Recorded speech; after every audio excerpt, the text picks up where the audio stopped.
Hello friends, पूजा विद्यालय online teaching programme अंतर्गत अंग्रेजी विषय ધોરણ 11-12 કોમર્સ અને સાયન્સમાં આપનું હાર્દિક સ્વાગત છે. વિદ્યાર્થી મિત્રો, રનિંગ ટોપિક કમ્પ્લીટ ધ સેન્ટેન્સીસમાં આપણે આજે પાર્ટ 3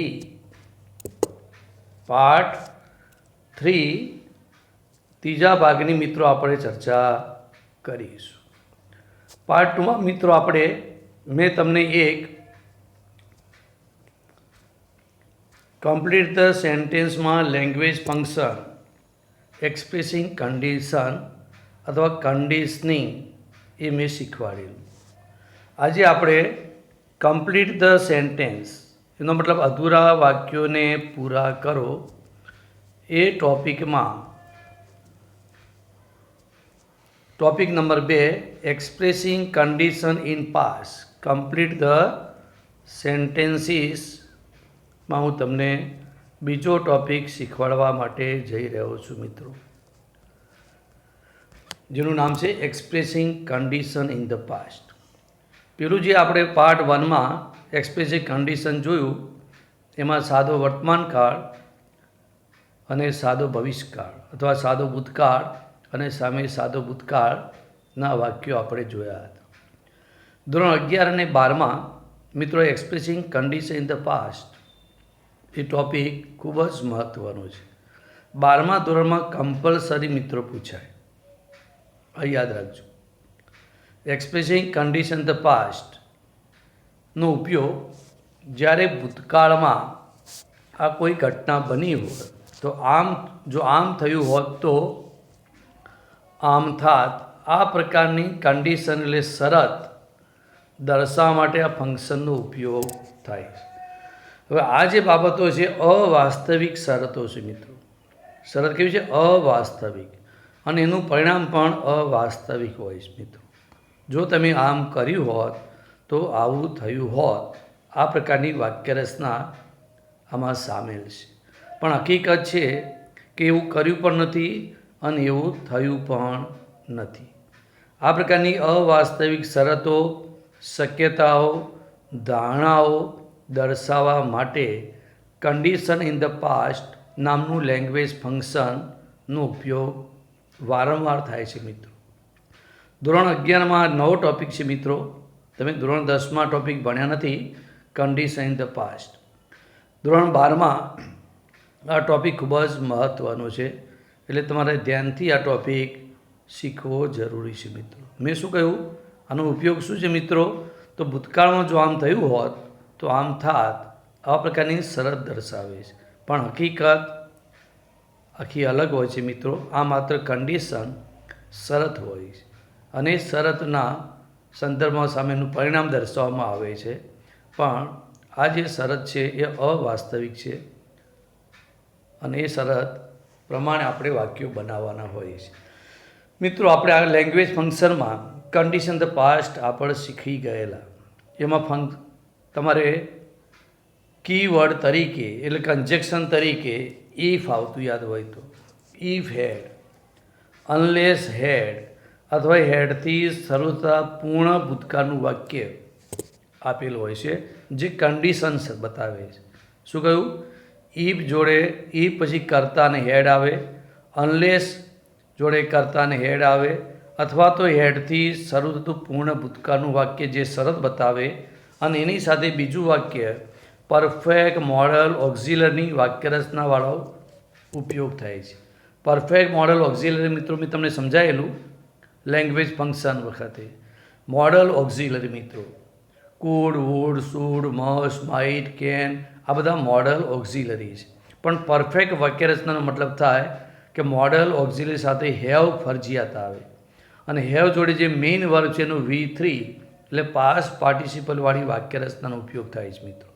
એટલે લેંગ્વેજ એલિમેન્ટ અથવા તો લેંગ્વેજ એલિમેન્ટ એટલે કીવર્ડ તરીકે ઇફ અને હેડ આવે, અનલેસ અને હેડ આવે કે હેડથી શરૂ થતું વાક્ય હોય તો આપણે લેંગ્વેજ ફંક્શનમાં અથવા રિસ્પોન્ડ ટુ ધ સેન્ટેન્સમાં મિત્રો કન્ડિશન ધ પાસ્ટમાં એ વાક્યને ગણીએ છીએ. તો અહીંયા આપણે વાક્ય અધૂરા વાક્યોને પૂરા કરવાના છે. એક વાક્ય આપેલું હશે અને એની સાથે બીજું વાક્ય આપણે પૂરું કરવાનું હોય છે. અને વાક્ય પૂરું કરવા માટે એનું સ્ટ્રક્ચર એટલે વાક્ય રચના યાદ રાખવી મિત્રો જરૂરી છે. બરાબર. તો એની વાક્ય રચનાની મિત્રો ચર્ચા કરી લઈએ આપણે પહેલાં. તો મિત્રો વાક્ય રચનામાં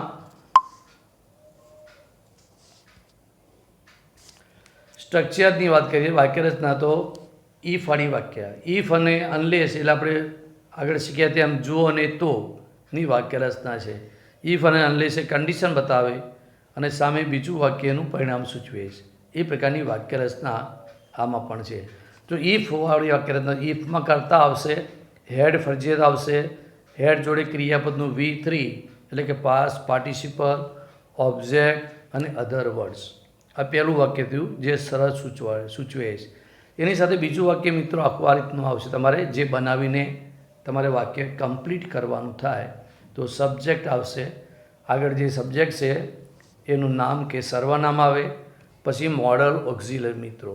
મોડલ ઓક્ઝિલરી તો મિત્રો મેં તમને સમજાવેલા છે, તો એ તમને યાદ કરાવું તો could, would, should, must, might આ પ્રકારના મોડલ ઓક્ઝિલરી અર્થ પ્રમાણે મૂકવાના હોય છે મિત્રો. એની જોડે હેવ ફરજિયાત આવશે મિત્રો. કરતાં એક વચન હોય કે બહુવચન, આગળનું વાક્ય પૂર્ણ ભૂતકાળ હોય તો બી આમાં હેવ ફરજિયાત આવશે. કારણ કે પરફેક્ટ મોડલ ઓક્ઝિલરી છે. એની જોડે V3 જે તમે ક્રિયાપદ મૂકો એ ક્રિયાનું થર્ડ ફોર્મ એટલે પાસ્ટ, પાર્ટિસિપલ, ઓબ્જેક્ટ અને અધર વર્ડ. આ એની વાક્ય રચના છે. ત્યાર પછી અનલેસ. મિત્રો અનલેસ તમને ખબર છે કે નકારનો અર્થ સૂચવે છે. ઇફ વાળું વાક્ય હકાર હોય તો હકાર બીજું વાક્ય બનાવવાનું, ઇફ વાળું નકાર હોય તો બીજું વાક્ય નકાર બનાવજો.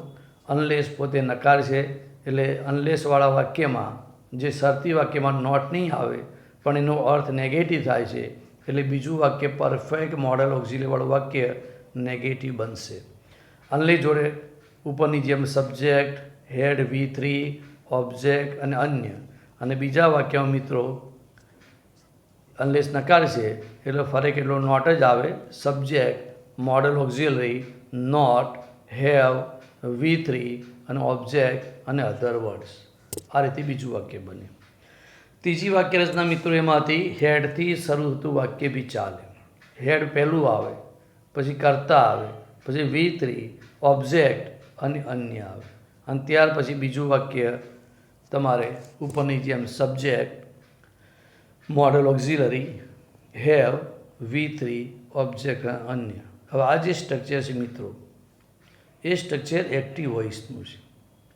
પણ જો વાક્ય પેસિવ હોય તો બીજું જે વાક્ય પરફેક્ટ મોડલ ઓક્ઝિલરી આપણે જે બનાવીએ છીએ એમાં આ સબ્જેક્ટ છે, કર્તા છે, એ કર્તાની જગ્યાએ કર્મ આવે એટલે ઓબ્જેક્ટ આવે. આટલો ફરક મિત્રો. બને ત્યાં સુધી આપણે એક્ટિવ વાક્ય બનાવવું વધારે બેટર. પેસિવ વાક્ય બનાવવામાં થોડી તકલીફ પડે તો પહેલું વાક્ય એક્ટિવ વોઇસ હોય કે પેસિવ, પણ બીજું એક્ટિવ કે પેસિવ બંને રીતે બનાવી શકાય છે. પણ પહેલું વાક્ય એક્ટિવ વોઇસ હોય છે એટલે એક્ટિવ વોઇસ બનાવવું વધારે સરળ રહેશે મિત્રો. પણ જો તમારે પેસિવ બનાવવાની ગણતરી હોય તો 3 વાક્યમાં આ પહેલો જે સબ્જેક્ટ છે એની જગ્યાએ તમારે આ પાછળ જે ઓબ્જેક્ટ છે પહેલું આવી જાય મિત્રો. પછી મોડલ ઓક્ઝિલરી આવે, હેવ આવે અને પેસિવ બનાવવા માટે મિત્રો તમારે માત્ર બીન જ મૂકવાનું થાય, એડ કરવાનું. BEEN bin. બીન એડ કરો અને ઓબ્જેક્ટ પહેલાં મૂકો એટલે પેસિવ વાક્ય બને. અને પછી બાય પ્લસ કરતાં આપણે મૂકવાનું થાય. એક્ટિવ પેસિવ વખતે મિત્રો મેં તમને આ પરફેક્ટ મોડલ ઓક્ઝિલરીના એક્ટિવ પેસિવ વાક્યો અગાઉ શીખવાડી દીધેલા છે.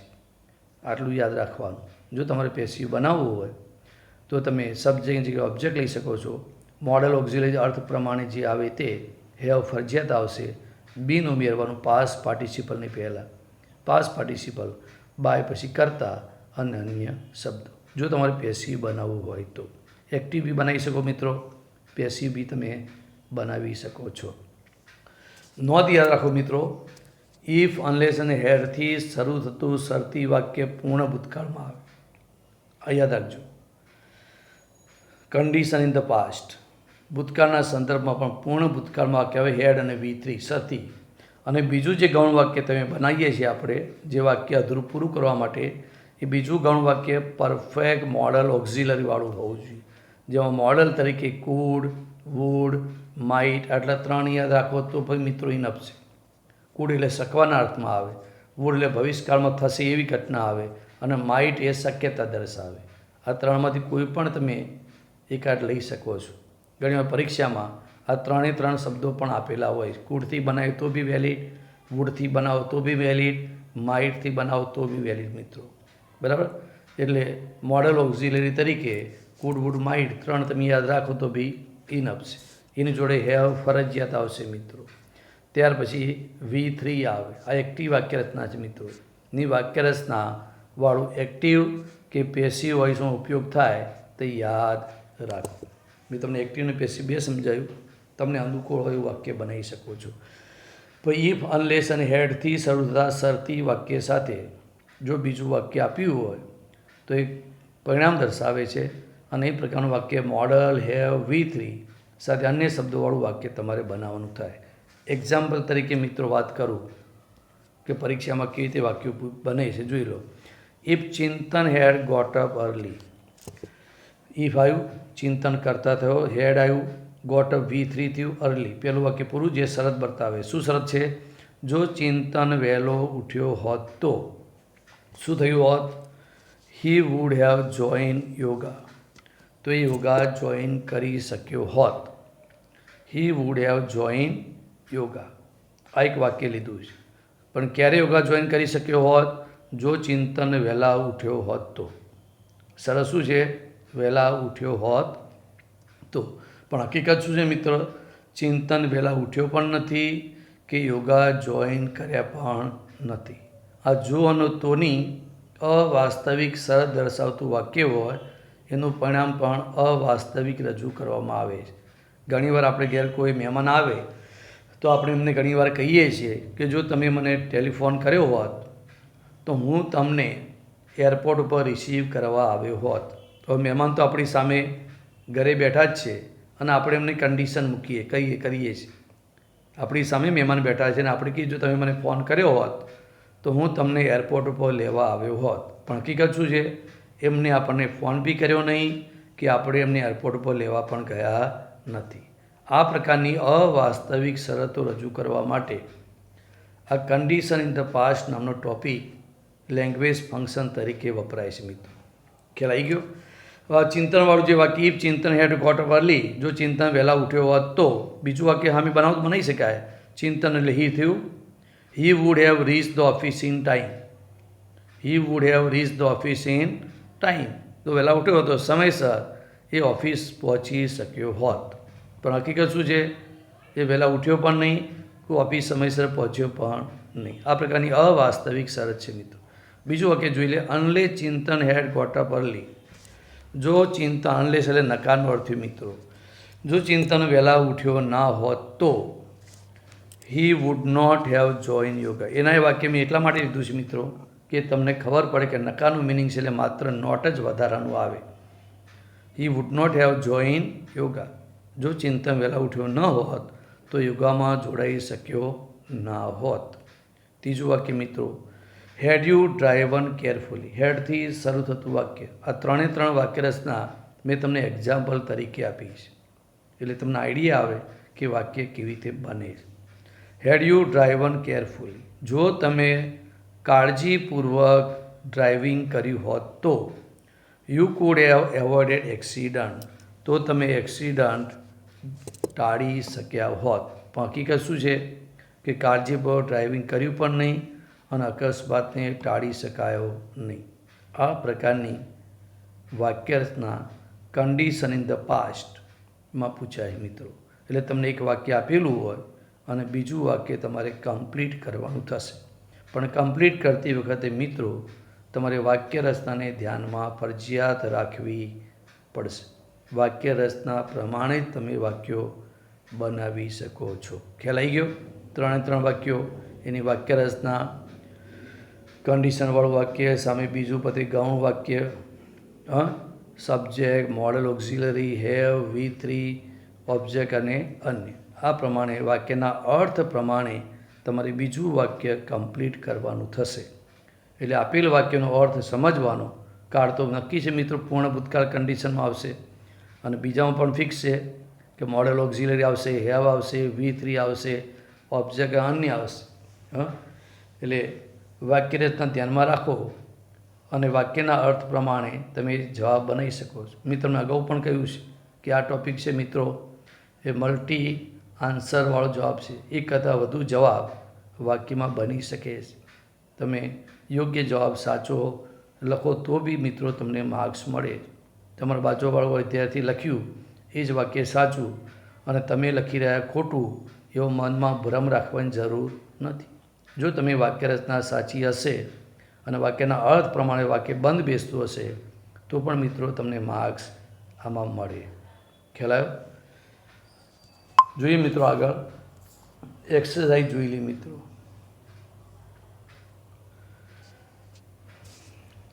એક્સરસાઇઝ નંબર 2ની વાત કરીએ. Complete the sentence using this function. ધીસની જગ્યાએ તમને આપ્યું છે એક્સપ્રેસિંગ કન્ડિશન. મિત્રો complete the sentence using expressing condition in the past. પરીક્ષામાં કઈ રીતે આવશે મિત્રો? તો પરીક્ષામાં આ રીતનું એક વાક્ય આપેલું છે, if you had arrive here in time. અહીં બ્રેકેટમાં તમને લખેલું હશે expressing condition in the past. ખ્યાલ છે ને? મેં તો પહેલાં પાર્ટ 1માં મેં તમને શીખવાડ્યું કે બોર્ડની પરીક્ષામાં કમ્પ્લીટ ધ સેન્ટેન્સ કઈ રીતે પૂછાય છે. બ્રેકેટમાં તમને ફંક્શનનું નામ આપેલું હશે, પણ અહીંયા બધા સાથે સાત વાક્યો આપણે એક જ ફંક્શનના છે, એટલે દરેકના બ્રેકેટમાં આપણે નામ આપેલા નથી. પણ તમે સમજી શકો છો જે ટૉપિક આપણે શીખી રહ્યા છે એનું નામ છે expressing condition in the past, અને એ જ વાક્ય રચનાને ધ્યાનમાં રાખીને આપણે અધૂરા વાક્યો પૂરા કરવાના થાય મિત્રો. બરાબર? હવે જોઈ લે પહેલું વાક્ય મિત્રો, if you had arrive here in time. જો તમે અહીંયા સમયસર આવ્યા હોત તો શું થયું હોત? બોલો, વિચારો મિત્રો. તો એના ઘણા જવાબ બની શકે મિત્રો. તમે કોઈને કહો કે તમે અહીં સમયસર આવ્યા હોત તો શું થયું હોત? કર્તા તરીકે કોણ છે? યુ. તો આપણે યુ લેવાનું મિત્રો. બરાબર? વાક્ય પૂરું કરવા માટે if you had arrive in time, જો સમયસર આવ્યા હોત તો યુ તો લીધું આપણે મિત્રો. ચલો, યુ જોડે મોડલ ઓક્ઝિલરી, તમારે કુડ લેવો તો કુડ લઈ શકીએ આપણે, વુડ લેવું તો વુડ પણ લઈ શકાય. બરાબર? ત્યાર પછી હેવ આવશે મિત્રો. ત્યાર પછી જે ક્રિયાપદ લેવું હોય એનું V3. If you arrive in time, જો તમે સમયસર અહીં આવ્યા હોત તો તમે ફંક્શન અટેન્ડ કરી શક્યા હોત તો યુ કુડ હેવ અટેન્ડેડ, એડી લાગશે. You could have attended the function. ચાલે કે નહીં મિત્રો? જો તમે સમયસર આવ્યા હોત તો તમે આ ફંક્શન અટેન્ડ કરી શક્યા હોત. You could have attended the function. બીજું વાક્ય લઈએ મિત્રો, જો તમે સમયસર આવ્યા હોત તો તમે ટ્રેન પકડી શક્યા હોત. You could have caught the train. You could have caught the train અથવા બસ. જો સમયસર આવ્યા તો તમે ગાડી પકડી શક્યા હોત, બસ પકડી શક્યા હોત. પણ હકીકત શું છે કે તમે સમયસર આવ્યા નહીં અને તમે બસ કે ટ્રેન પકડી શક્યા નહીં. તમે સમય આવ્યા નહીં, જેથી કરીને તમે ફંક્શન અટેન્ડ કરી શક્યા નહીં. If you had arrive in time, જો તમે સમયસર આવ્યા હોત તો તમને પણ ઇનામ મળ્યું હોત. યુ માઇટ હેવ, કદાચના તો માઇટ લેવાય. You might have got the prize. You might have got the prize. તમને ઇનામ પ્રાપ્ત થયું હોત. If you arrive here in time. આ રીતે અનેક પ્રકારના જવાબ મિત્રો વાક્ય રચનાને ધ્યાનમાં રાખીને બનાવી શકો છો. બીજું વાક્ય જોઈએ મિત્રો, unless we had run fast. જો અનલેસ વાળું વાક્ય છે, અનલેસ જોડે હેડ અને V3. બરાબર? અનલેસ એ નકારનો મિનિંગ છે બતાવે, એટલે બીજું વાક્ય તમારે નકાર બનાવવા રહેશે. એનું ટ્રાન્સલેશન સમજો. If we had run fast, જો આપણે ઝડપી દોડ્યા ન હોત તો. Unless we had run fast, જો આપણે ઝડપી દોડ્યા ન હોત તો આપણે બસ પકડી શક્યા ના હોત. તો આપણે એટલે કર્તા તરીકે વી આવે મિત્રો.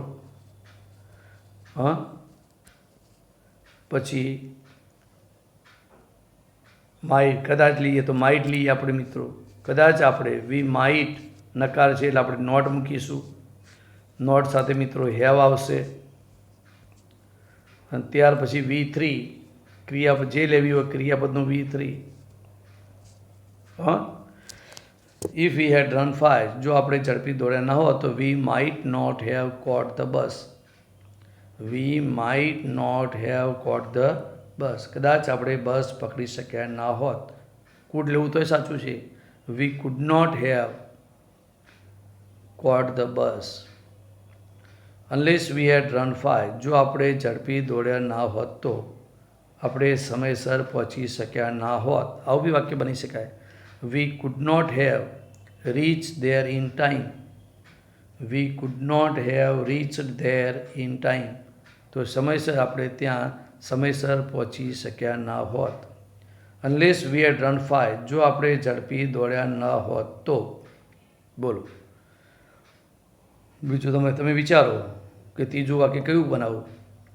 તમે સમજી વિચારીને ત્રીજું વાક્ય બી બનાવી શકો મિત્રો તમને યાદ હોવું જોઈએ કે ભાઈ વાક્યના અર્થ પ્રમાણે બીજું વાક્ય તમારે પરફેક્ટ મોડલ ઓક્ઝિલરી બનાવવાનું બોલો શું બનાવીશું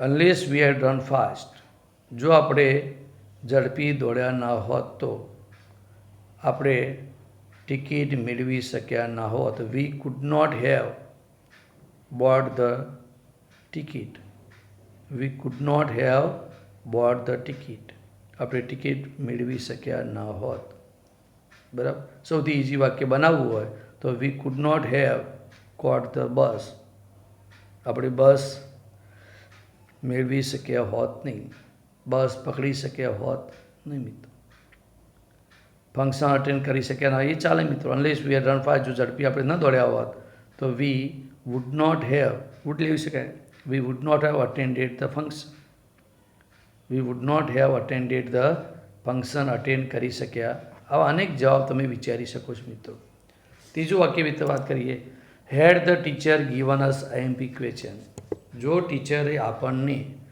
આઈએમપી પ્રશ્નો આપ્યા હોત તો શું થયું બોલો મિત્રો યાદ કરો તો તમને આઈએમપી પ્રશ્નો મળ્યા તમે શું કર્યા હા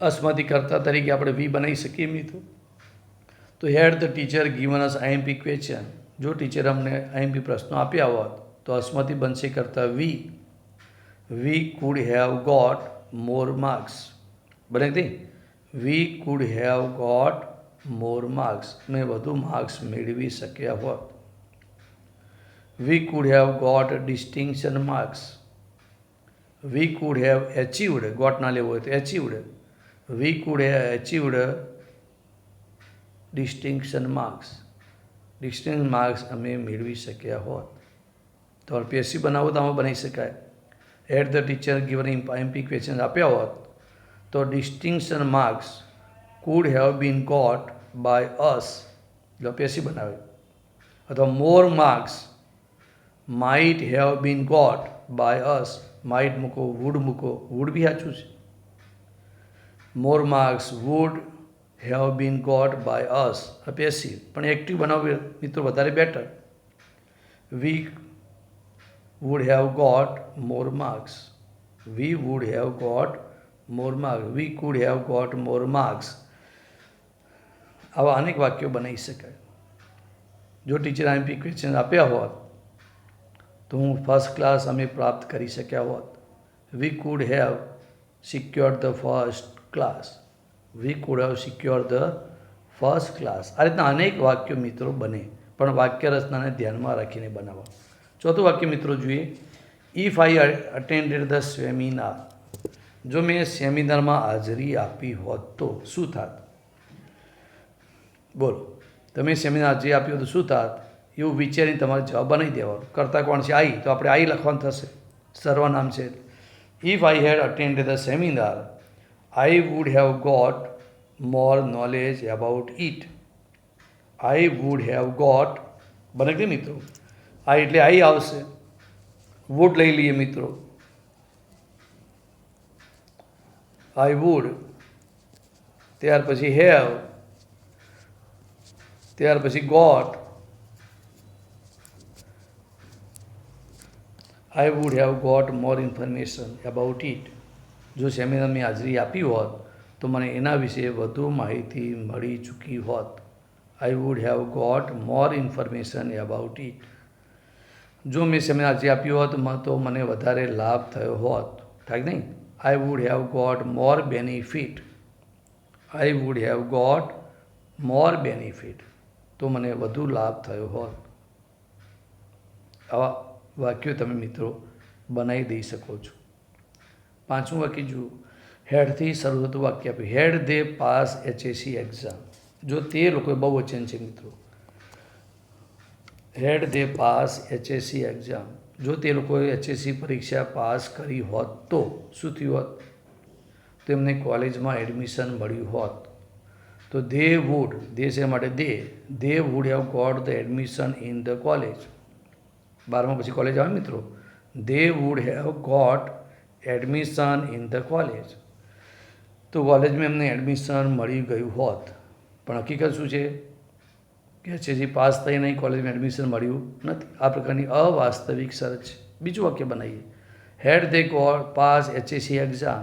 જો તેમને HSC પરીક્ષા પાસ કરી હોત તો તેમને નોકરી મળી ગઈ હોત. They would have got the job. They would have got the job. એમને નોકરી મળી ગઈ હોત. આવા અનેક વાક્યો મિત્રો બનાવી શકો છો તમે. છઠ્ઠું વાક્ય. You would have score better. હવે આ વાક્ય મિત્રો આગળનું વાક્ય અધૂરું આપ્યું છે. હવે કન્ડિશન જે શરત છે એ મૂકવાની બાકી છે. અને વુડ હેવ જે પરફેક્ટ મોડલ જેવા વાક્ય છે એ આપણને આવું બી પરીક્ષા મિત્રો ઉલટું બી પૂછી શકાય છે. અને ઈ ફાળા વાક્યો વચ્ચે બી આવી શકે મિત્રો. આગળ મેં તમને ટોપિકમાં સમજાવ્યું હતું. ઈ ફાળા વાક્યો વચ્ચે આવે, ઈફ કંજેક્શન વચ્ચે આવે તો ઈ પછી કન્ડિશન, અને ઇફની આગળનું જે વાક્ય છે એ પરિણામ દર્શાવતું પરફેક્ટ મોડલ ઓક્ઝિલરી આવે. આ ધ્યાન રાખજો. કે ચોથું વાક્ય મિત્રો સમજાવું. If I attend the seminar. હવે ઇફ તમારે વચ્ચે લેવું તો આ વાક્ય પહેલું આવે. I would have got more knowledge. I would have got more knowledge if I attended the seminar. આ રીતે થઈ જશે. એટલે ઇફ અને અનલેસવાળું વાક્ય વચ્ચે લઈ શકાય, પછી હેડવાળું વાક્ય વચ્ચે નહીં આવે. આ ધ્યાન રાખજો. હેડથી જે શરૂ થતું વાક્ય હોય એ પહેલું જ રહેશે. અને ઇફ અને અનલેસ બે રીતે મૂકી શકાય. પણ બને ત્યાં સુધી ઇફ અને અનલેસવાળા વાક્યો તમને ખાસ પ્રથમ આપ્યા પણ વચ્ચે મૂકી શકાય છે મિત્રો. હવે આ વાક્ય આપ્યું છે you would have score better. તો તમે સારો સ્કોર કરી શક્યા હોત.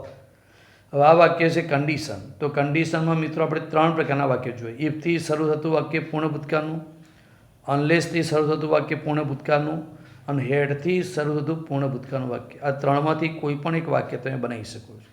પણ જોઈ લો મિત્રો, બીજું વાક્ય હકાર છે. એટલે એ ફાળું હકાર લેવું અથવા હેડથી શરૂ થતું વાક્ય હકાર બનાવવું એ વધારે તમારા માટે સરળ રહેશે. શું કહેશો બોલો? કર્તા તરીકે કોણ છે મિત્રો? યુ. એટલે આપણે અહીંયા યુ લઈશું. તો એ ફાળું બનાવું તો ઇફ યુ હેડ. ઇફ એટલે છે મિત્રો.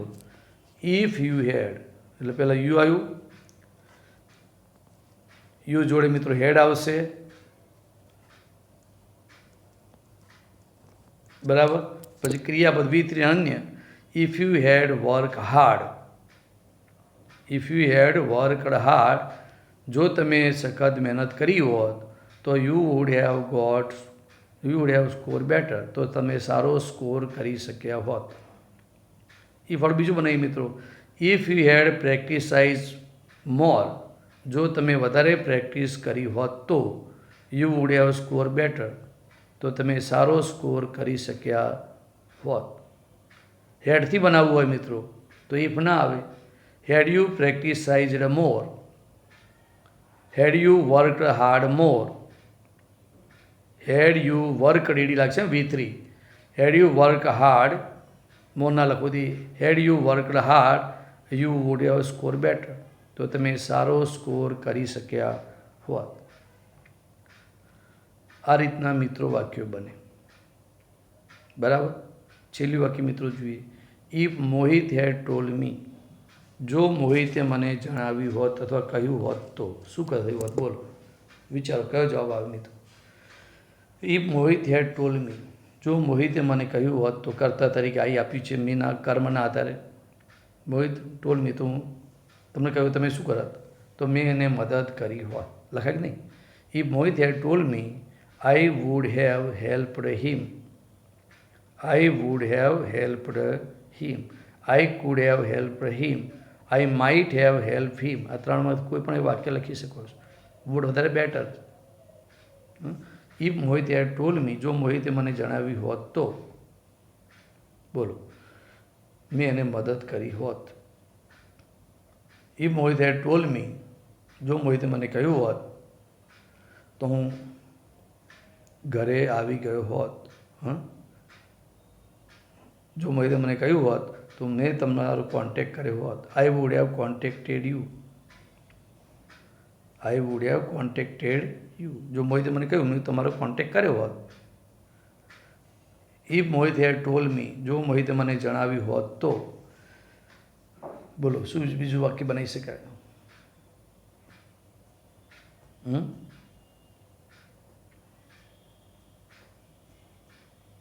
If Mohit had told me, જો મોહિતે મને કહ્યું હોત તો, આઈ વુડ હેવ હેલ્પ હિમ, મેં એને મદદ કરી હોત. જો મોહિતે મને કહ્યું હોત તો શું થયું હોત? હું સમયસર પહોંચી ગયો હોત. I would have reach there in time, I would have reached there in time, I could have reach there in time. આવા અનેક વાક્યો મિત્રો તમે બનાવી શકો છો. હા, એટલે આ રીતે તમારે કન્ડિશન ઇન ધ પાસ્ટનો જે ટૉપિક છે લેંગ્વેજ ફંક્શનનો, કમ્પ્લીટ ધ સેન્ટેન્સમાં આ રીતે તમે અનેક પ્રકારના જવાબ બનાવી શકો છો વાક્ય રચનાને ધ્યાનમાં રાખીને. મિત્રો ખ્યાલ આવી ગયો? આવડશે હવે? તો મિત્રો આ જ ટૉપિકના 7 વાક્યો છે અને એ 7 વાક્યોને મિત્રો હું હોમવર્કમાં તમને આપું છું, બરાબર? અને તમારે ઘરેથી આના ફરીથી જવાબ તમારે વ્યવસ્થિત તમારા ચોપડામાં લખવાના રહેશે, જેથી કરીને આ ટૉપિક ઉપર તમે કમાન્ડ મેળવી શકો. એક્સપ્રેસિંગ કન્ડિશન ધ પાસ્ટના 7 વાક્યો તમે તમારી રીતે વાક્ય રચનાને સમજીને આપેલ વાક્યના અર્થ પ્રમાણે તમને અનુકૂળ હોય તેવા સાચા જવાબ તમારા ચોપડામાં લખજો. જેટલી મિત્રો પ્રેક્ટિસ કરશો એટલો આ ટૉપિક તમે સારો એવો શીખી શકશો અને પરીક્ષામાં તમને કોઈ તકલીફ પડશે નહીં, બરાબર? હવે કમ્પ્લીટ ધ સેન્ટેન્સ વાક્યરચના યાદ હોય મિત્રો, આખી વાક્યરચના, તો 3 જગ્યાએ તમને કામ લાગે. 3 જગ્યાએ એટલે કઈ? એક તો કમ્પ્લીટ ધ સેન્ટેન્સ, અધૂરા વાક્યોને પૂરા કરવામાં મદદ કરશે. બીજું લેંગ્વેજ ફંક્શનને ઓળખવા માટે મદદરૂપ થશે. અને રિસ્પોન્ડ ટુ ધ સેન્ટેન્સ, જે લેંગ્વેજ ફંક્શન ઉપર આધારિત છે, એમાં MCQમાં જવાબ શોધવામાં પણ તમને મદદ થશે. મિત્રો વાક્ય રચના જાણવી જરૂર. કેમ કે ઘણીવાર તમને રિસ્પોન્ડ ટુ સેન્ટેન્સમાં 4 આન્સર આપેલા હોય અને ઘણીવાર વાક્ય રચનામાં એક ખોટો જવાબ ને એક સાચો જવાબ આપ્યો હોય. પણ જો સાચી વાક્ય રચના તમે જાણતા હોય તો સાચો જવાબ સિલેક્ટ કરવામાં તમને સહેજ પણ તકલીફ પડે નહીં. એટલે વાક્ય રચના સ્ટ્રક્ચર શીખવું મિત્રો જરૂરી છે, બરાબર? તો મિત્રો આ ટૉપિકમાં આપણે આજે આટલું જ. અને આ 7 વાક્યો કઈ રીતે એના જવાબ બને મેં તમને શીખવાડ્યું, એની વાક્યરચના પણ શીખવાડી, ટૉપિકનો ઉપયોગ કઈ રીતે થાય એ પણ શીખવાડ્યું છે. તો આજે આ લેક્ચરમાં આટલું જ મિત્રો, બરાબર? અને આજે અહીંયા આપણે સ્ટોપ કરીએ છીએ. થેન્ક યુ મિત્રો. C you again.